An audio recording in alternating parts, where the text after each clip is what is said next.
Hey guys, so here we have the Mini Funtana X by E-flite, and I've got it almost completely built. As you can see, I've got some tape on it still. That's where the epoxy is drying.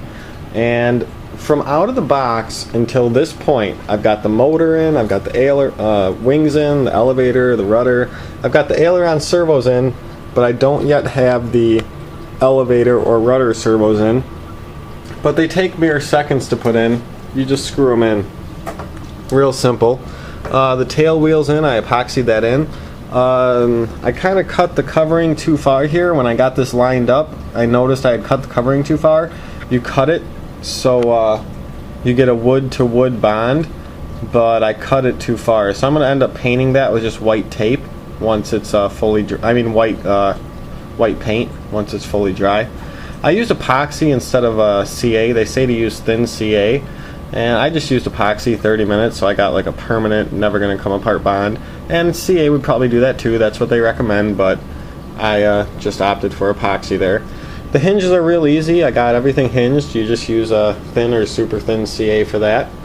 The motor's in, and I just got to plug in the ESC and then put on a prop, and then put on a cowl. So for this whole plane so far, this has only taken me about somewhere between an hour and 2 hours, and now I'm waiting for glue to dry. I waited for glue to dry earlier because I have used 30-minute epoxy on some of this.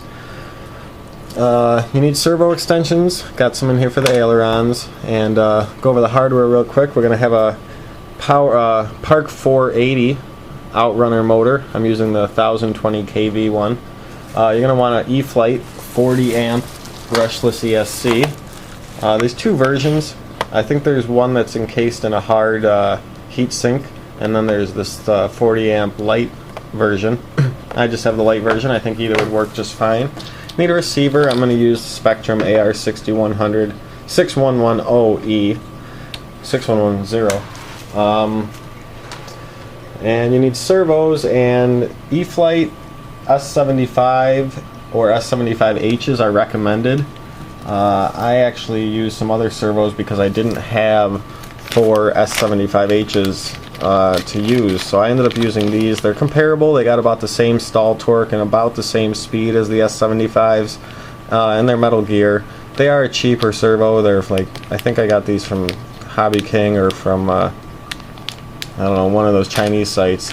So they should work fine. I've used T-Pro servers before. That's what they are, T-Pro MG90S. So that's what I'm using. They got pretty long servo arms, so we'll get a lot of throw. So get this up in the air soon, let you guys see it. If you want to know just real quick how it flies, this is going to be a 3D plane. There's lots of hype nowadays about the new Carbon Z, the Yak 54, and that's supposed to be an amazing plane. I plan to get it very soon. The weather's starting to get nice, that's why I'm starting to get some planes built for outdoors again. So I plan to get the Carbon Z Yak soon as well, and that should be an amazing plane. That's a foam plane. It's got the carbon infusion in there. This plane is a balsa built-up plane, but I would say that the Carbon Z Yak and this plane, I would say they're going to be very comparable in how they fly. They're both going to fly fast sport maneuvers very great, and they're also both very capable of Harrier flight, hovering, and some very cool fast 3D tricks. So the difference is, one's their new Carbon Z, which is an awesome new invention, and then this one's a balsa built up. So we'll get them both in the air soon. I haven't got the Carbon Z Yak soon, but we'll get them both in the air soon and let you guys see them fly. So that's just a little update. And other than that, we have the E-flite BAE Hawk, which I'll be putting some upgraded motor and upgraded battery into. So we'll get that built soon. Show you guys a little update on that, and hopefully fly that soon too. So see you guys later.